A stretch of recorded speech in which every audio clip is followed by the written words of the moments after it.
Title: I found a military-grade flash drive under the Verrazano Narrows Bridge. I unlocked a file called Basilisk, and now I can't close my eyes. I'm writing this on my phone. My PC is, well, you'll see. I don't have much time before the battery dies, and I can't go back inside my apartment to get my charger. I physically can't. The hallway doesn't go where it's supposed to anymore. If you're into magnet fishing, you know the drill. You tie a high-powered neodymium magnet to a heavy rope, toss it into a body of water, and hope you pull up something cooler than a rusted bike frame or a murder weapon. Usually it's just bottle caps and fishing lures. Last Tuesday, I was under the Staten Island side of the Verrazano Narrows Bridge. It was a gloomy day, the kind where the mist sits so heavy on the water you can barely see the ships passing. It was freezing, the air smelling of brine and diesel. I'd been at it for 3 hours with nothing to show for it but a shopping cart handle and a rusted rebar. I was about to pack it in when the magnet clacked onto something heavy. It wasn't the dull thud of iron-caked earth. It was a crisp, metallic snap. I hauled it up. Attached to the magnet was a small, pelican-style waterproof case. It was roughly the size of a pack of cigarettes, matte black, weighted and covered in algae. My heart did that little flutter it does when you think you found drugs or cash. I wiped the slime off with my thumb.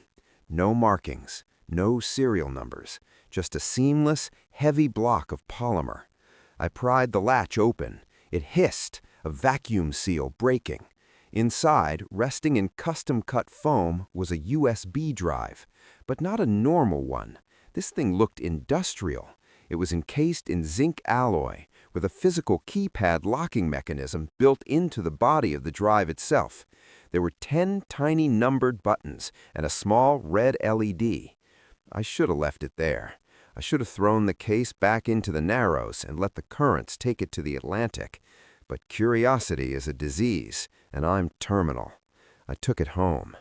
I'm an IT guy by trade, sysadmin for a logistics company. I know the rules. You never, ever plug an unknown USB into your main rig. That's how you get keyloggers, ransomware, or worse. I have an old burner laptop I use for testing sketchy software. It's air-gapped, no Wi-Fi card, Bluetooth disabled, microphone physically removed. I booted it up, waiting for the familiar hum of the fan. I held the drive in my hand. The keypad was the issue. I couldn't plug it in until I unlocked it. I tried the obvious ones first. 1, 2, 3, 4, nothing. 0, 0, 0, 0, nothing. 6, 6, 6, 6, it was worth a shot. Nothing. I looked closely at the buttons under my desk lamp. The keys were metal, but there was the faintest amount of wear on 4 specific numbers: 1, 7, 3, and 9. The oil of someone's fingers had polished them just slightly more than the others. I spent an hour trying combinations of those 4 digits. When I typed 1973, the little LED flashed green. There was a tactile click inside the casing. I plugged it in. The laptop mounted the drive immediately. It showed up as E/do not disconnect. The capacity was weird, 16.7 exabytes. That's impossible. That's more storage than a server farm, let alone a thumb drive. I assumed it was a formatting glitch, a spoofed header to look cool.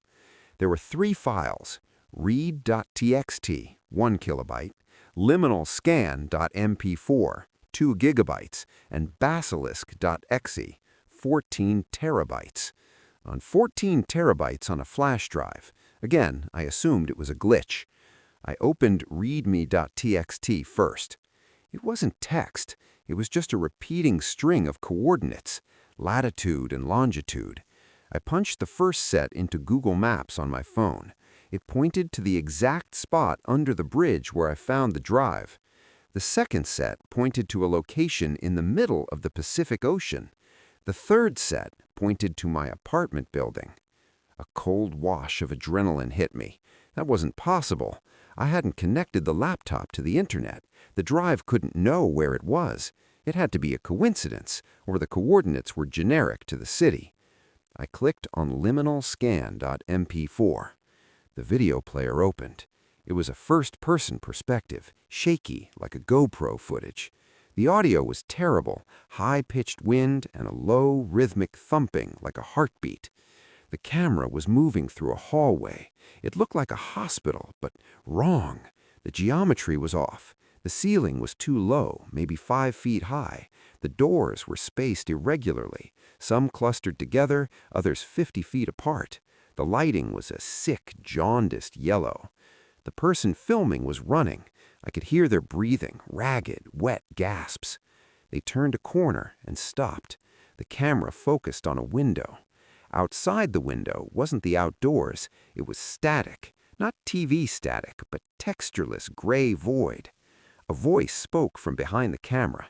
It didn't sound recorded. It sounded like it was coming from inside my laptop speakers, bypassing the volume settings. The camera whipped around. For a single frame, I saw something standing at the end of the hall. I paused the video and scrubbed back. It was a wireframe, a 3D model of a human, but no skin, just a mesh of polygons glowing red. But it had eyes. Photorealistic, high-resolution human eyes floating in the empty wireframe skull. The laptop van kicked into high gear. It sounded like a jet engine. The heat coming off the keyboard was intense. Then I made the mistake. I hovered the mouse over basilisk.exe. I didn't click it. I swear to God, I didn't click it. The icon changed. It went from a generic executable icon to a picture of me. Not a photo I had taken. It was a picture of me sitting at my desk looking at the laptop screen, taken from the perspective of the laptop screen. My webcam was taped over. I slammed the laptop lid shut. Update, day 2. I didn't sleep that night. I put the laptop and the drive in a metal toolbox and shoved it deep into my closet. I told myself I was hallucinating. Carbon monoxide, maybe. I checked my detector. 0 ppm. I went to work. I tried to act normal, but I noticed things. Small things. When I poured coffee in the break room, the liquid didn't flow right. It looked choppy, like a video game running at 15 frames per second. The steam rose in jagged, identical patterns. I blinked, and it was normal again. Just lack of sleep, I told myself. Then, during a meeting, I looked at my boss, Gary. He was talking about Q3 logistics. I focused on his mouth. For a second, his mouth disappeared. It didn't just vanish. The skin smoothed over where his lips should be, like a smear tool in Photoshop. He kept talking, the muffled sound coming from a throat that had no opening. I gasped and stood up, knocking my chair over. "Mike, you okay?" Gary asked. His mouth was back. Everyone was staring at me. I need some air," I stammered. I went home early. I needed to see the drive again. I needed to prove it was just a piece of hardware and I was just having a breakdown. I took the toolbox out of the closet. It was warm to the touch. Hot, actually. I opened it. The laptop was running. The lid was closed, but I could hear the fan screaming. I opened the lid. The screen was black save for a single command prompt window. Text was scrolling by so fast it was a blur. It wasn't code, it was narration. Subject returned home at 14:32. Subject heart rate 110 BPM. Subject is attempting to rationalize. Rendering local environment 88%. Error. Organic memory corruption detected. Overwriting. I reached for the USB drive to yank it out. My hand passed through it.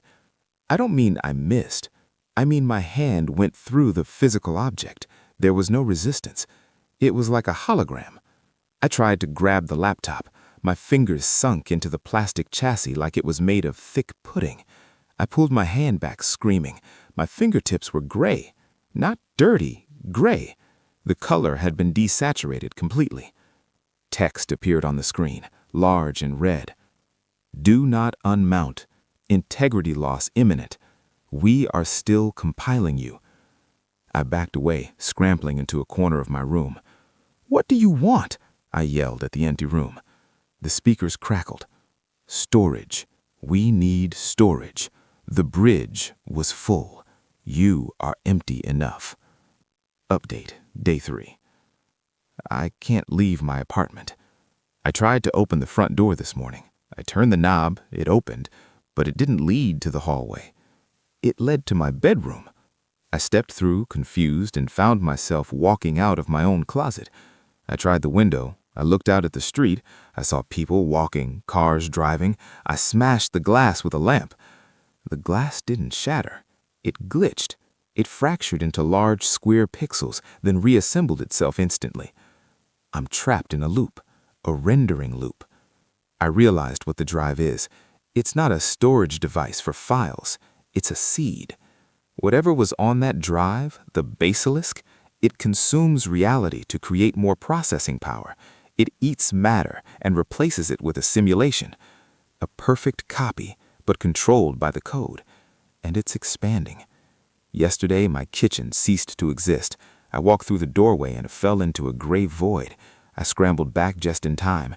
Now, looking through the doorway, I just see wireframes, outlines of where a fridge should be, outlines of a stove. If I throw an object in there, it doesn't land. It just freezes in midair and slowly dissolves into binary code. I'm starving. I have a box of crackers and some tap water, but the water tastes like static. It tastes like the way your foot feels when it falls asleep.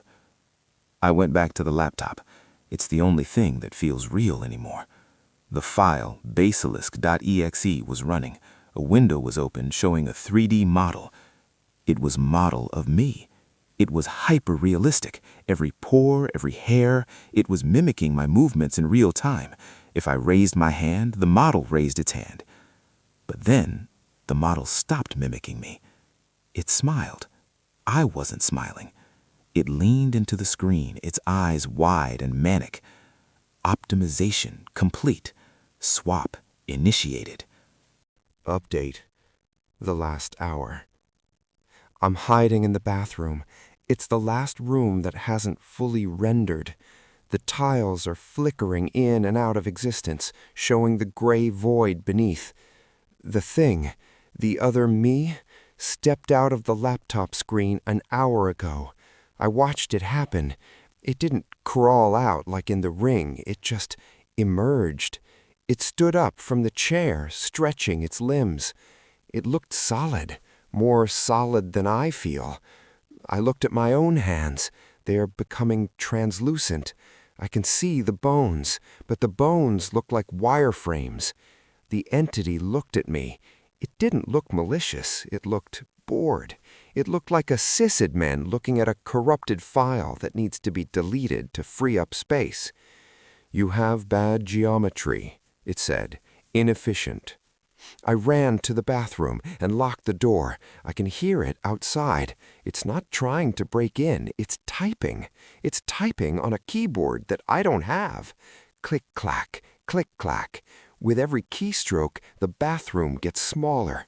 The walls are moving in, pixel by pixel. I have my phone. It's on 4%. Somehow I still have a signal. Or maybe I don't. Maybe this Reddit post isn't going to the real internet. Maybe it's just going to a cached version of the internet inside the drive.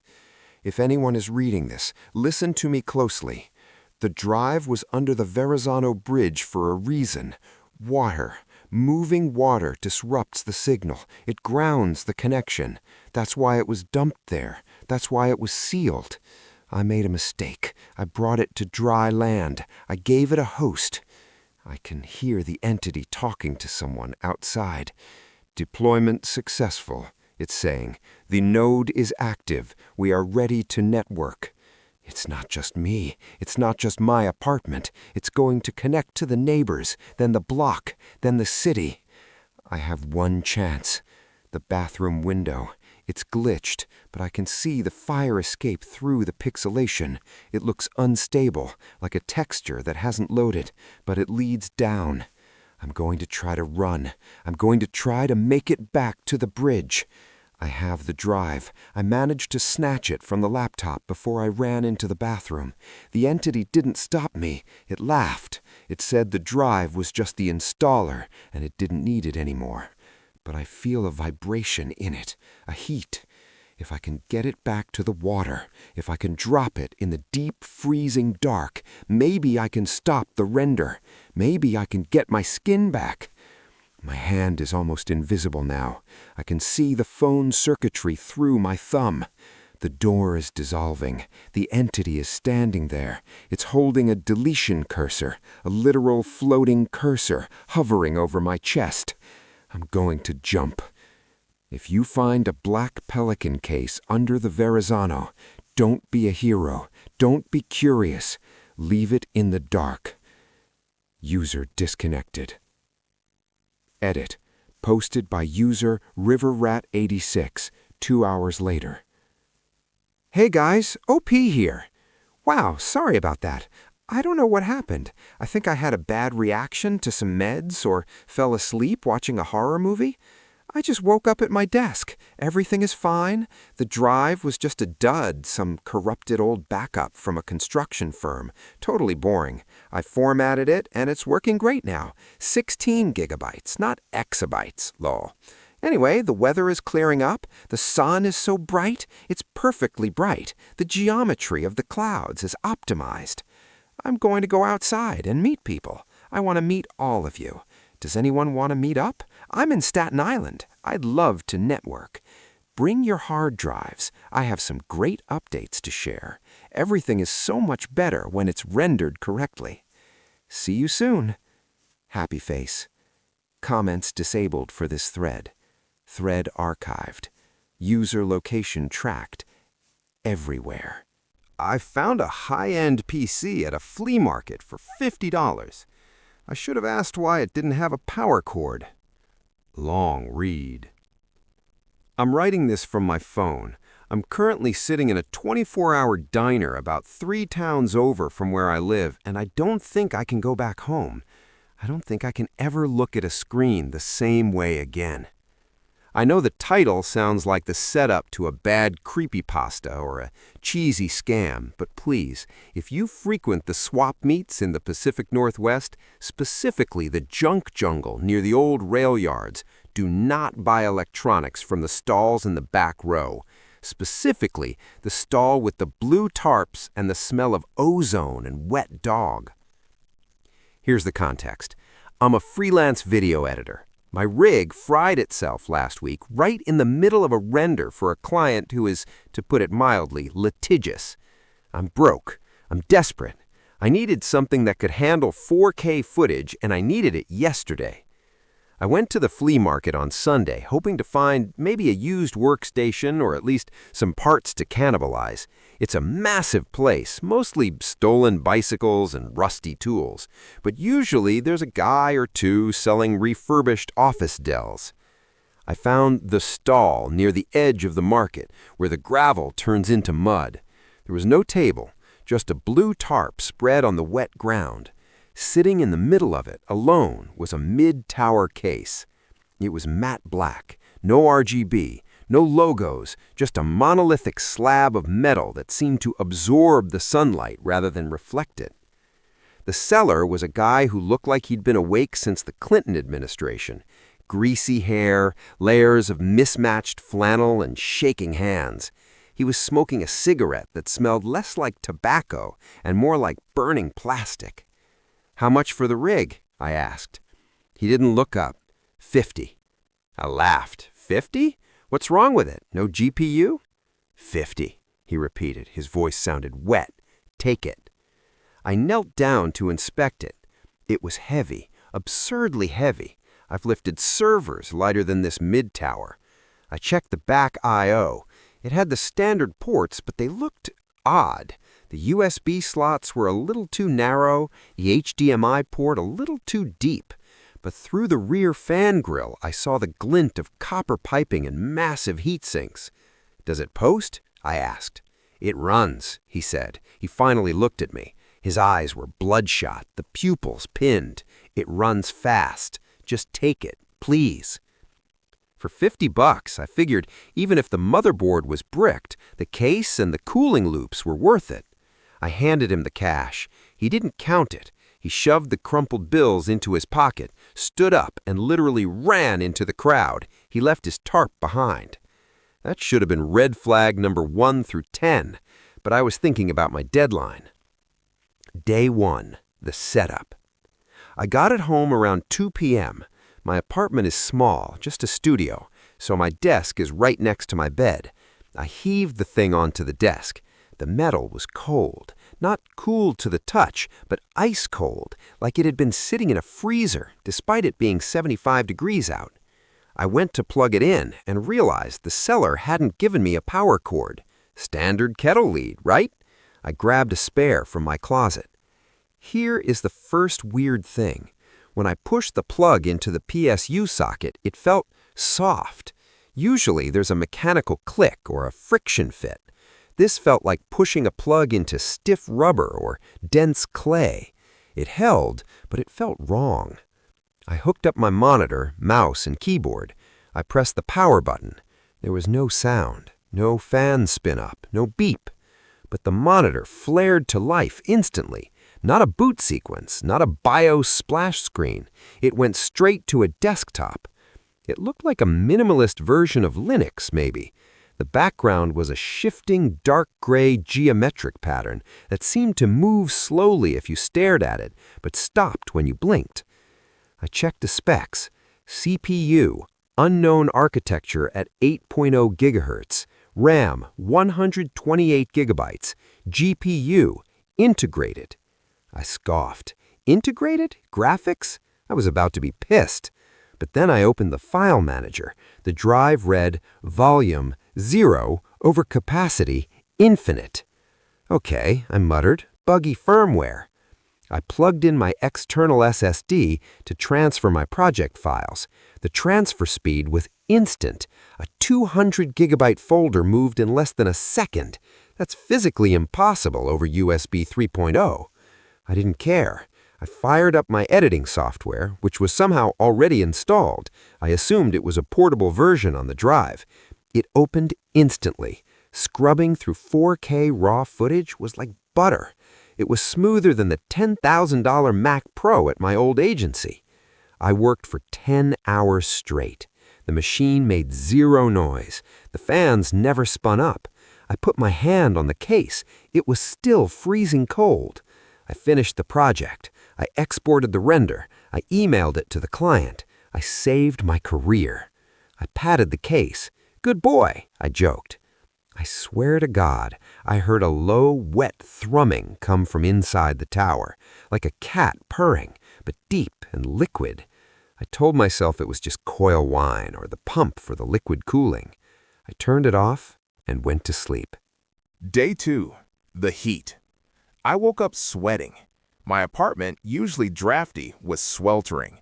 The thermostat read 90 degrees. The PC was on. I knew I had turned it off. I'm obsessive about that.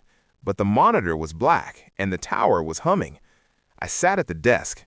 The heat was radiating from the PC. It wasn't cold anymore. It was hot.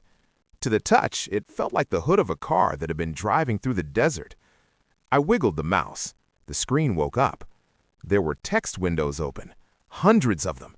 Notepad files tiled across the desktop so they formed a mosaic. They all said the same thing, typed over and over again. I am here. I am here. I am here. I am here. I felt a shiver that had nothing to do with the heat. Okay, very funny, I said aloud. Pre-installed malware, creepy.exe.exe. Classic. I went to wipe the drive. I tried to access the settings to do a factory reset. Error, administrator permission required. I am the administrator, I muttered. I tried to open the command prompt. Error, user is not recognized as root.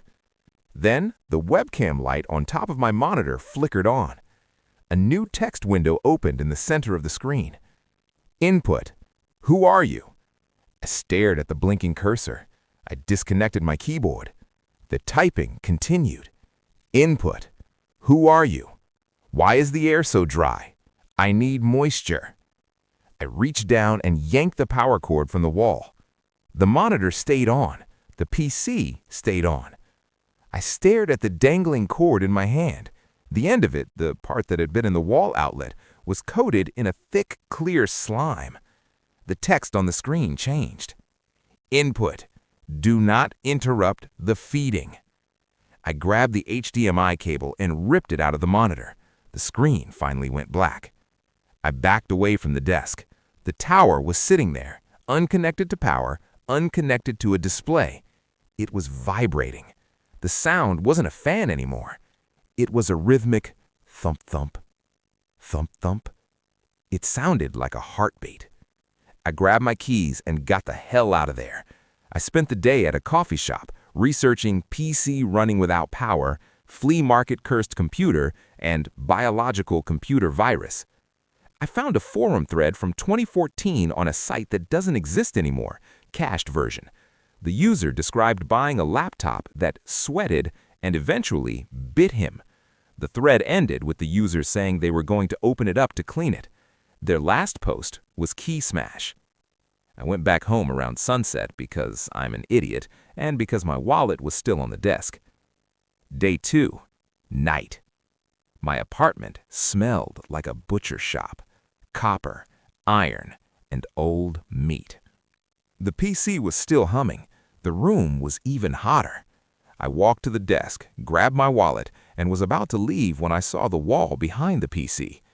The drywall where the power cord had been plugged in was soft. It looked like it was bruising. Dark purple and blue veins were spreading out from the socket, creeping up the wallpaper. I looked at the back of the PC. The power cord I had unplugged was on the floor. But coming out of the PSU socket on the PC was a thick gray tendril. It looked like an umbilical cord made of wet dryer lint. It had snaked its way down the back of the desk and into the floorboard gap. It was rooting. I panic-grabbed a pair of heavy-duty scissors from my drawer.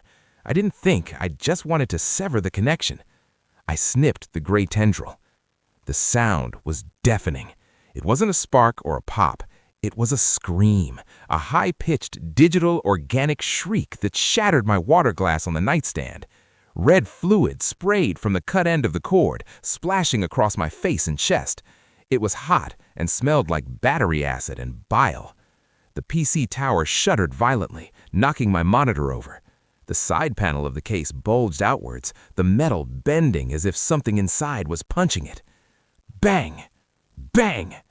Bang! I wiped the blood from my eyes. It burned. Open, a voice said. It didn't come from speakers. It came from inside the box. It sounded like wet leather rubbing together. Let me out. I ran to the kitchen, grabbed a hammer.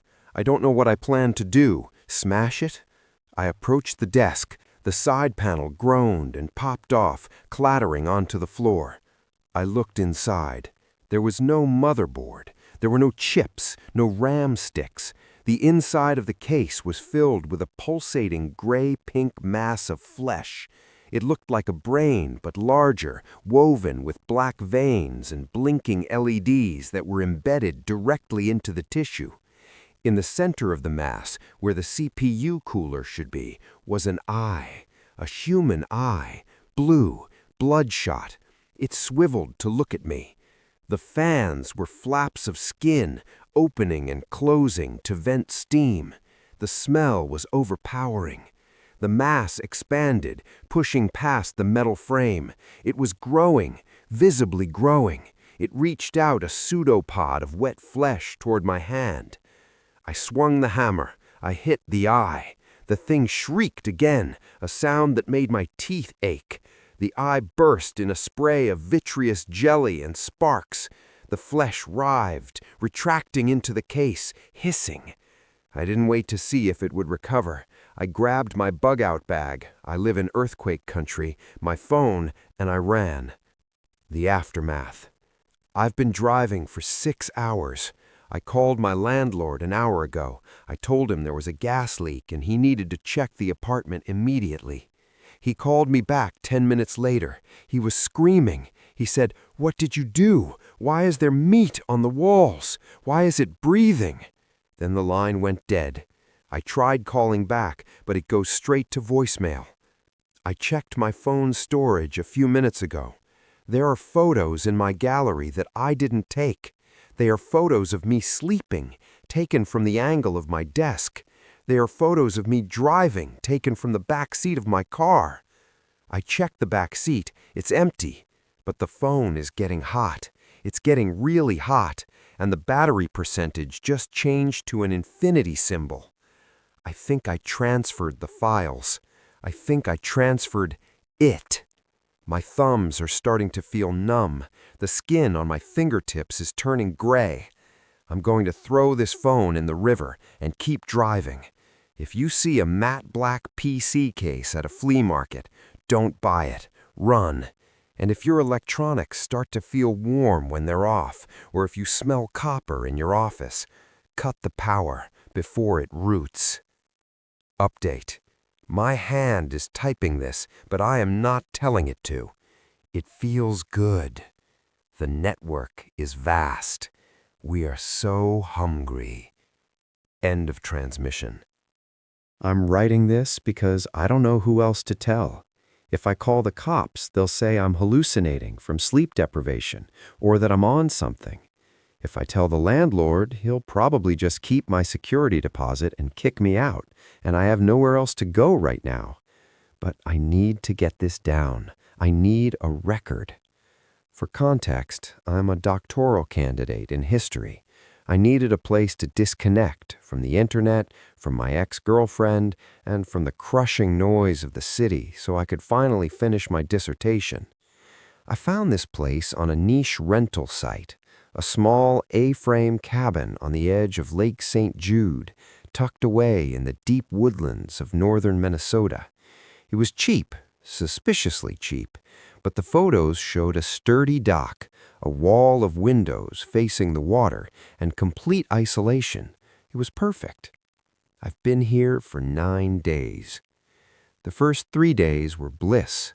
I wrote 5,000 words. I drank coffee on the deck. I watched the sunset over the black, glassy water. The lake is strange. It's incredibly deep, formed by glacial carving, and the water is so dark that even at noon you can't see more than a foot below the surface. It's like looking into an inkwell. The trouble started on the 4th night. I'm a night owl. My best writing happens between midnight and 4 a.m. I have my desk set up facing that massive wall of windows that looks out over the backyard and the lake beyond. It was a Tuesday, I remember, because I had just finished a chapter on agrarian trade routes. I glanced at the digital clock on my laptop, 1:59 a.m. I stretched, cracked my knuckles, and looked out the window to rest my eyes. The moon was a sliver, barely offering any light, but the snow on the ground, it's late November here, reflected enough ambient starlight to make the world look like a grayscale photograph. Then the time changed to 2 a.m. The movement caught my eye immediately. Down by the shoreline, about 50 yards from the house, a figure walked out of the tree line on the left. My first instinct wasn't fear, it was annoyance. This was private property. The nearest neighbor is 3 miles down the dirt road. I assumed it was a local teenager looking for a spot to smoke weed or drink, or maybe a hiker who had gotten incredibly lost. I leaned closer to the glass. It was a woman. She was tall, unnaturally so, though I chalked that up to the angle or the shadows. She was wearing a dress that looked wholly inappropriate for the weather, a thin, pale fabric that fluttered in the freezing wind. No coat, no boots. She appeared to be barefoot. She didn't walk like a hiker. She didn't have the weary trudge of someone lost, nor the stealth of a trespasser. She walked with a rigid, mechanical cadence. Step, pause, step, pause. Her arms were pinned to her sides, straight as arrows. She walked right along the water's edge, from the left tree line to the right, never turning her head, never looking at the cabin. When she reached the woods on the right side, she simply vanished into the darkness. I sat there for a long time, heart hammering, waiting for her to come back. She didn't. I checked the doors, double-locked the deadbolts, and slept with a kitchen knife on my nightstand. Day 5. I convinced myself I had hallucinated. The mind does weird things when you stare at a screen for 10 hours straight. I went out to the shoreline the next morning to look for footprints. The ground was frozen hard, a mix of ice and compacted mud. I found faint indentations, but nothing that looked like a clear footprint. I told myself it was a deer or a trick of the light. But that night, I found myself watching the clock. 1:55 a.m. The woods were silent. Usually you can hear the wind in the pines or the shifting of the ice on the lake, but everything went dead quiet. It was that heavy, oppressive silence that feels like pressure building in your ears. 1:59 a.m. I turned off all the lights in the cabin so I could see out without casting a reflection on the glass. I crouched behind my desk. 2 a.m.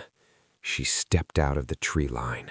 My stomach dropped. It wasn't a hallucination. This time I had a pair of bird-watching binoculars I'd found in the cabin's closet. I brought them to my eyes, my hands shaking just enough to make the image jump. Through the lenses, the wrongness of her became nauseatingly clear. She was soaking wet. The dress clung to her emaciated frame like a second skin. Her hair was long, dark and matted, hanging over her face so I couldn't see her features. But it was the way she moved that made my skin crawl.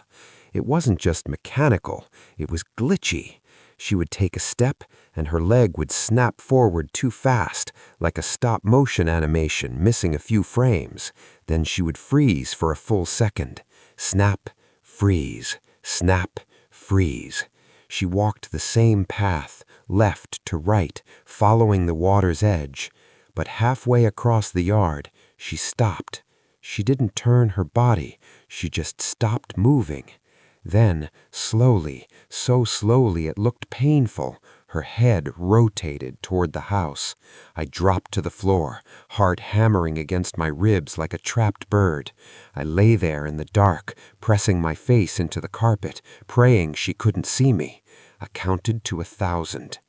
When I finally worked up the courage to peek over the windsill, the yard was empty. Day 7. I should have left. I know that. I know you're reading this and screaming at me to get in my car and drive, but my car wouldn't start. The battery was dead flat. I'm not a mechanic, but it looked like the terminals were corroded with this weird blue-green gunk that hadn't been there 2 days ago. I have no cell service here. The landline in the cabin is dead, just static hiss. I'm stuck until the landlord comes to check on the propane tank next week, or until I can hike the 10 miles to the main road in sub-zero temperatures. So I barricaded the doors. I nailed spare planks over the back door. I moved the heavy oak dining table in front of the wall of windows. That night, I didn't hide. I got angry. I grabbed a heavy flashlight and the kitchen knife. I stood at the window, waiting. 2 a.m. She appeared. She was closer this time.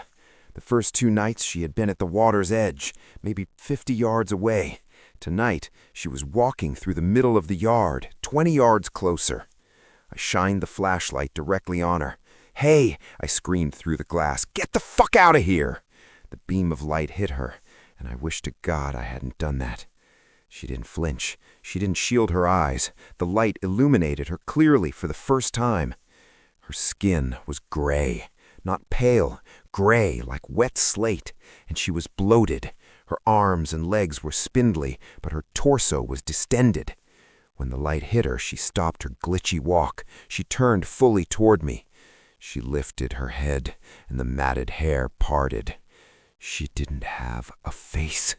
I don't mean she had no features. I mean her face was a smooth, concave surface of gray flesh.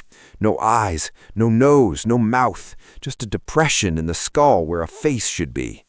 And yet she saw me. I could feel it. I felt a cold, prickly sensation wash over my body, the feeling of being observed by something predatory. She raised one hand. Her fingers were impossibly long with extra joints and pointed at the cabin. Then She opened a slit in her neck. It wasn't a mouth. It was a horizontal tear in the throat, right where the vocal cords would be. It opened with a wet, tearing sound that I could hear even through the double-paned glass. A sound came out. It wasn't a scream. It was a recording. It was my voice. "Hey, get the fuck out of here!" It was a perfect mimicry, but distorted, as if played through water. Then she played it again and again. "Hey, get the fuck out!" I fell back from the window, dropping the flashlight. The beam spun across the room. Outside, she began to move toward the house, not the glitchy walk anymore. She ran on all fours, her limbs sprawling out like a spider, moving with terrifying speed toward the deck. I scrambled back, grabbing the knife, retreating to the bathroom, the only room with no windows. I locked the door, curled up in the bathtub, and covered my ears. I heard her hit the side of the house. It shook the timbers. Then came the scratching, slow, deliberate scratches against the siding. Then on the roof. She was testing the perimeter, testing the seal. I heard her mimicry all night. She cycled through sounds. First, my voice. Then the sound of my car trying to start. Then the sound of the wind. Then the sound of my mother calling my name, a voice I haven't heard in 10 years since she died.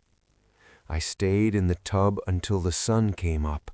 When I came out, she was gone, but the outside of the cabin was covered in wet gray slime. It smelled like stagnant pond water and ozone. Day 9, today. I tried to hike out this morning. I made it about a mile down the driveway before I started feeling dizzy. My nose started bleeding. The trees, they didn't look right. The geometry of the woods seemed to warp.